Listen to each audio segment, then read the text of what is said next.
Buenas noches a todos. Antes que nada quiero darle las gracias por la asistencia. Me parece que estos eventos deben hacerse con más frecuencia y convocar, pues, para que nosotros cambiemos un poquito el tema de las asignaciones diarias, de las días a clase, y también para poder socializar con ustedes lo que son los proyectos de investigación o las investigaciones que realizan ustedes mismos a través de los semilleros. Cuando nosotros presentamos este tema, pues inclusive la sola presentación del tema generó muchísima controversia, porque de entrada estamos haciendo una afirmación que es nada más y nada menos que la muerte del delito político en la justicia transicional. Ustedes han acabado de escuchar a todos los expositores. Cada uno de estos jóvenes investigadores realizó el trabajo de un año de trabajo para poder nosotros presentar estas conclusiones. Y por eso para nosotros es muy importante poderlas socializar con ustedes. Y después de la intervención mía ya socializaremos para que ustedes hagan intervenciones, aportes, preguntas y podamos como interactuar en este tema tan complejo.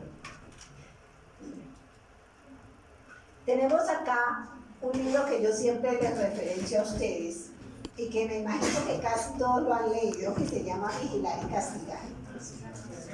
Creo que ustedes ya saben más de este tema que yo, pero quiero hacer el contexto de este libro de Michel Foucault, solo una pequeña parte, para referenciar que en el año 1757, miren el momento histórico tan chévere, tan interesante, estamos saliendo de la Edad Media, estamos saliendo del oscurantismo, están las ideas de la razón, están las ideas de la humanización, está el iluminismo entrando en su fase inicial, está todas las ideas de los enciclopedistas, está el Renacimiento, y detrás de toda esa maravilla, adivinen quién viene así el gigante detrás de todas estas ideas: el sistema capitalista.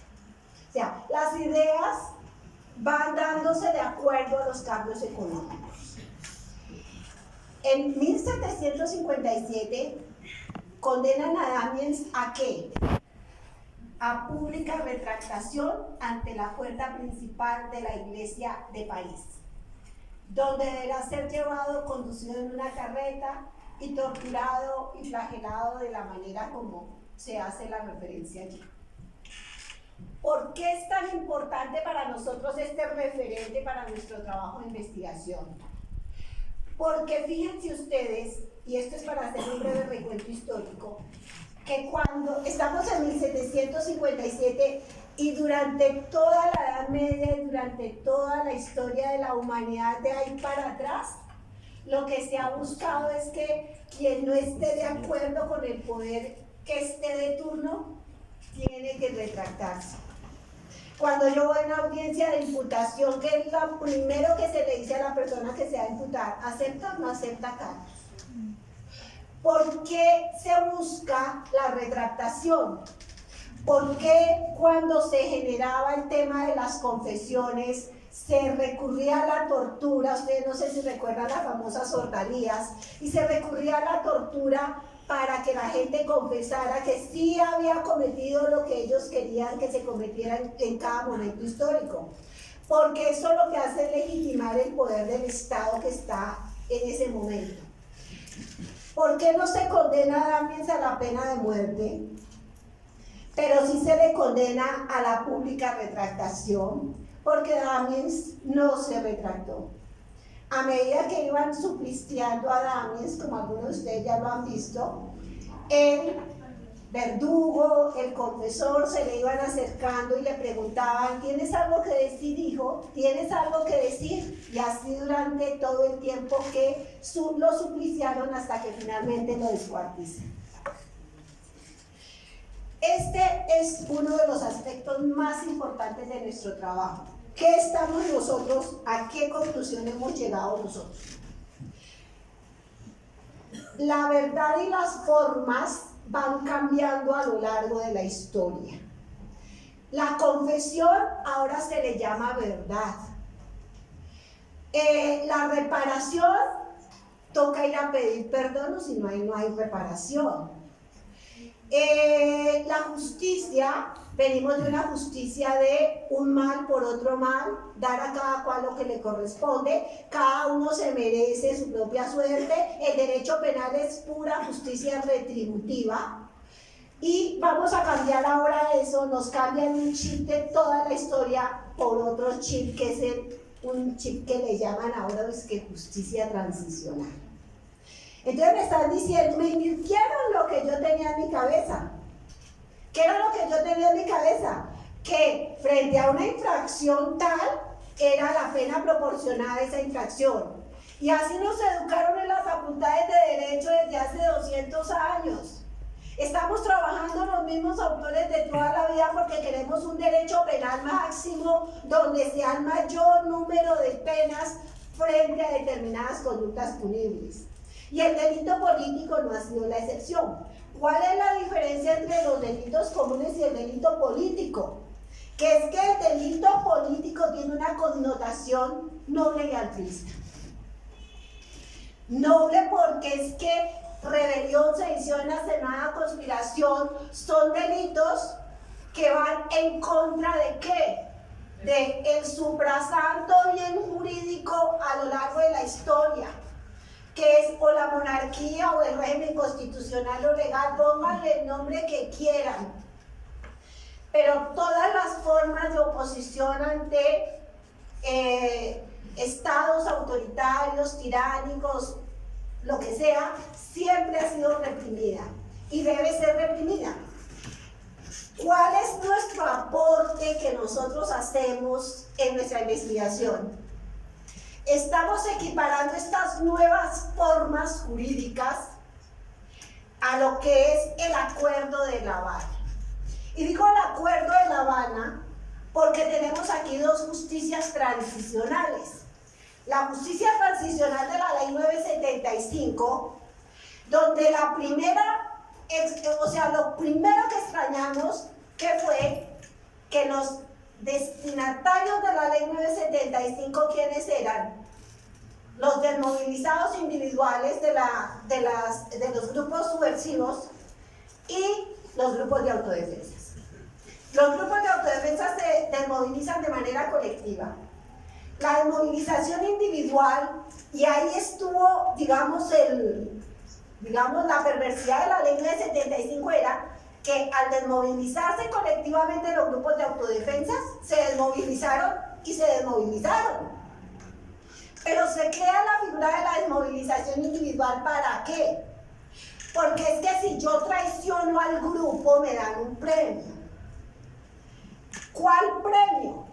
La justicia, la pena alternativa. Es decir, usted me brinda colaboración eficaz, me dice dónde están los campamentos, me dice cómo es la estructura, y yo a cambio le doy una pena alternativa entre 5 y 8 años. Y el objeto en sí mismo de la ley era buscar la reconciliación para una paz, no una paz estable y duradera como se dijo en el acuerdo, pero sí era como empezar un proceso de construcción de paz. ¿Qué pasa después? Falta uno de los actores del conflicto, porque es que no podemos hacer una justicia transicional con uno solo de los actores. Falta, ¿quiénes son los actores del conflicto reconocidos? La fuerza pública que representa al Estado y la subversión. ¿A quiénes cobijó la primera ley de justicia transicional, que fue la ley 975? Cobijó únicamente a aquellos que se desmovilizaban individualmente de las FARC y a los integrantes de las autodefensas que hacían parte del paramilitarismo. ¿Qué cambios hubo con el Acuerdo de La Habana? El Acuerdo de La Habana dijeron, ahora entran las FARC voluntariamente con una desmovilización colectiva y entra la fuerza pública. Miren la connotación tan interesante que se da acá.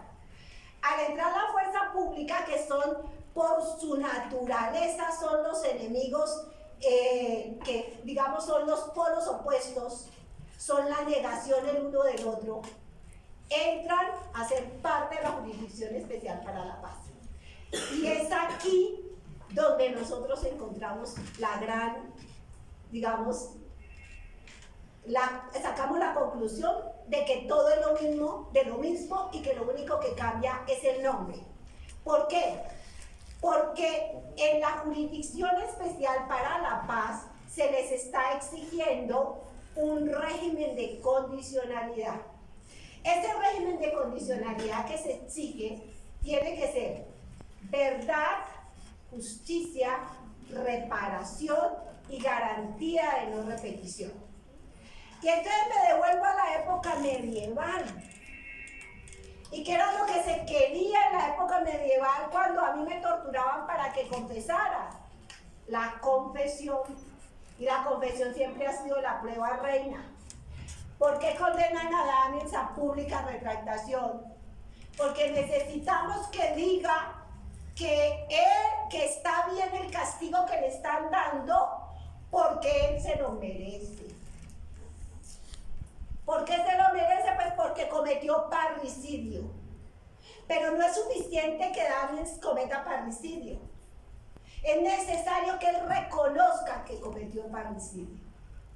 Si no reconoce que cometió parricidio, pues no va a legitimar que el castigo que le están imponiendo es un castigo que efectivamente es justo.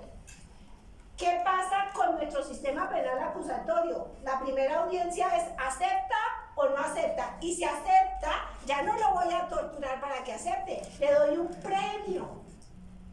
Usted sabe que cuando se le da una rebaja de pena, eso es una justicia premial. Ya no le digo que es tortura y que usted me confiesa que usted fue. Ahora le digo, ¿usted quiere un premio? Diga que usted fue. ¿Y el premio gordo está en dónde?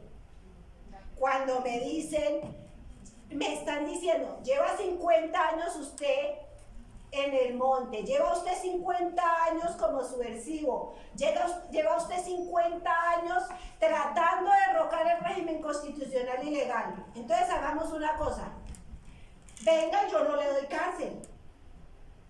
Si usted me reconoce responsabilidad hoy mismo, me la reconoce inmediatamente, le doy una pena, que esa pena se llama sanción propia. Y esa pena que se llama sanción propia, la cuadramos entre los dos. Si usted se demora en reconocer responsabilidad, ya sí me toca darle una pena alternativa de privativa de la libertad, porque usted se demoró y tiene plazo hasta cuando se vaya a proferir una sentencia condenatoria en el Tribunal para la Paz. Pero si usted sigue insistiendo que usted es inocente, pues entonces le vamos a hacer el tercer procedimiento que se adelanta en la JEP, que es, venga usted acá y diga que usted es inocente y le iniciamos un proceso donde va a haber un ente acusador que es la Unidad de Investigación y Acusaciones de la JEP, y si usted logra probar, si usted no logra probar que es inocente, pues tiene una pena que oscila entre 15 y 20 años. Es decir, ¿cuál verdad se está desarrollando? ¿Cuál justicia se está desarrollando? Si toda la verdad está sometida a un régimen de condicionalidad. ¿Y en qué consiste el régimen de condicionalidad? O usted me dice la verdad como yo ya la tengo y le traslado a usted N cantidad de procesos que usted ya tiene en su contra y donde está condenado por secuestro, tortura, terrorismo, póngale todos los nombres. Pero si usted me reconoce, y aquí es donde nosotros cogemos la fenomenología del espíritu de Hegel. Si usted me reconoce que lo que hizo fue un error histórico, que haberse levantado en armas fue un error histórico, y que usted lo único que hizo fue cometer crímenes durante 50 años, y viene y me dice que sí los cometió, le rebajo la pena. Es más, no le doy pena privativa de la libertad. Pero eso sí, se somete a un régimen de condicionalidad. Entonces viene lo que decía la compañera, la famosa dialéctica del amo y el esclavo que refiere Hegel en la fenomenología del espíritu, que es espectacular y dice, los animales quieren cosas, los hombres también quieren cosas, los animales desean al otro, ¿para qué? Usualmente para comérselo, porque es su alimento. El hombre, a diferencia no desea al otro. Porque desear al otro y aniquilarlo no le sirve de nada. El hombre desea los deseos del otro, la conciencia del otro, la ideología, la parte intrínseca del otro. ¿Y cómo hago yo para obtener eso del otro? Cuando el otro me reconoce. En el momento en que el otro me reconoce, en ese momento, el que me reconoce se convierte en el esclavo y yo me convierto en el amo. Cuando yo llego, cuando estamos en este proceso de jurisdicción especial para la paz, y yo reconozco que cometí todos estos secuestros, que cometí todos estos homicidios, que cometí todo esto, y que eso no lo debía haber hecho, y pido perdón. Y no basta el perdón en materia de reparación. Tiene que ser un perdón donde se sienta que yo me he arrepentido, porque es que si no se arrepiente, pues entonces, en ese momento, yo estoy entregando mi autoconciencia. Estoy entregando mi esencia y estoy entregando mis deseos al otro. En este momento, en el momento en que yo niego que haber levantado en armas por un gobierno tiránico, lo que sea, fue un error histórico, se niega el delito político. Y ese ha sido, digamos, todo esto que les estoy contando, ha sido lo que nos ha motivado a nosotros para hacer este trabajo de investigación. Porque a medida que empezamos, se inició la JEP en el año 2016 con la ley 1820 y que finalmente se implementó en el año 2018. Lo que nosotros hemos visto es que a medida que avanza el proceso van incrementando los condicionamientos para que se pueda tener el régimen de condicionalidad. Y el régimen de condicionalidad son: usted se compromete a esto, usted se compromete a esto, tiene que pedir perdón, tiene que decir la verdad, tiene que reparar a las víctimas, tiene que hacer todo. Pero digamos que el tema de reparación a las víctimas y todo eso, más allá de que las víctimas sean la centralidad del conflicto, lo cual tampoco es cierto, porque ni lo fue en la ley 975 y tampoco lo es acá. El discurso sí lo es, pero la realidad es otra, porque realmente, primero lo siguiente: ¿por qué si yo soy víctima del ELN yo no puedo tener esa posibilidad? Porque si soy víctima de un guerrillero que no fue reconocido en el listado, ya no soy víctima en la gente? ¿Por qué hay unas, como dice George Orwell en su librito Rebelión en la Granja, no sé si lo han leído? Resulta que los animales se rebelan contra el granjero y finalmente ganan y sacan unas normas y dicen: nosotros los animales ya vamos a gobernar. Y sacan dentro de esos enunciados que sacan, hay uno que dice: todos los animales son iguales. Y al cabo del tiempo, cuando hay referencia a los cerdos, que son los que finalmente se toman el poder y que ponen de esclavos otra vez al resto de los animales, van al establo y dicen: pero nosotros habíamos establecido una norma allí donde todos éramos iguales. Y van al establo y borran y le quitan la tierrita y dice: todos los animales son iguales, coma, pero hay unos más iguales que otros. Es decir, ya había cambiado por lo que ellos habían luchado. ¿A qué me refiero yo con esto? A que lo único que cambian son las formas. ¿Cuál ha sido la reina desde Sócrates hasta nuestros días? Ustedes recuerdan a Sócrates, ¿cierto? Y recuerdan que Sócrates fue juzgado y fue condenado a la pena de muerte, ¿cierto? ¿Por qué fue Sócrates juzgado, condenado a la pena de muerte? Por decir la verdad. Sin embargo, fue condenado a pesar de ello.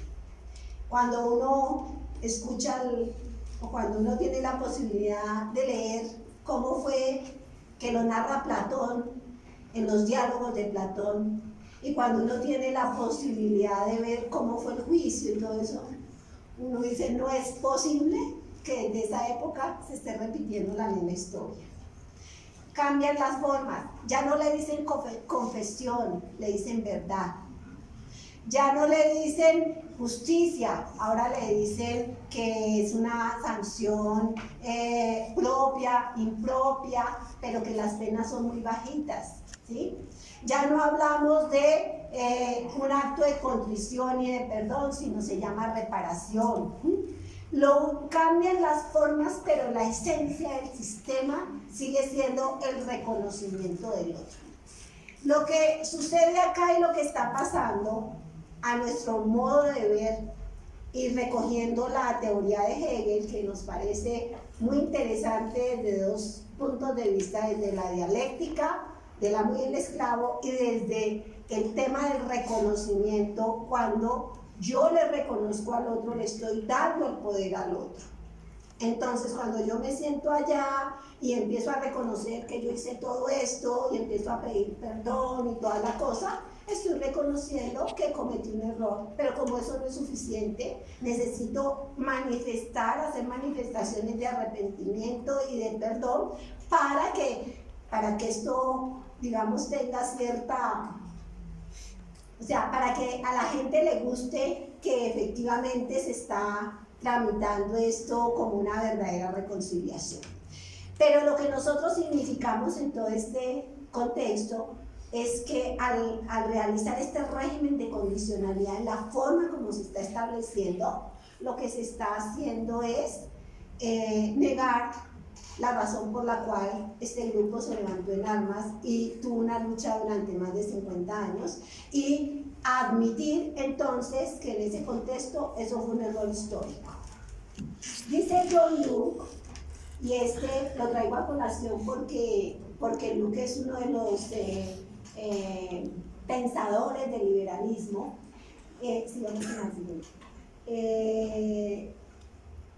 que la resistencia es un derecho que tiene toda sociedad cuando hay un gobierno tiránico y que ese es un derecho por naturaleza de todas las sociedades en todos los tiempos y a lo largo de la historia.